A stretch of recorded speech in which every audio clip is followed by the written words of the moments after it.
I అంటే inspirable, inspiration గా ప్రతి ఒక్కరికి మనం ఆడవాళ్ళం ఉంటాము. ఎల్ అంటే లవబుల్, ఏ అంటే ఆసమ్.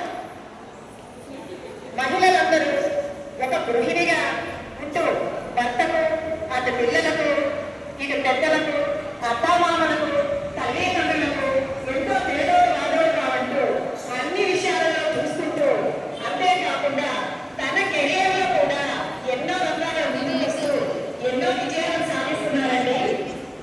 దీనికి అంత కారణం వాళ్ళకున్న చిన్న చిరునవ్వు. ఆ చిరునవ్వే మన పెద్ద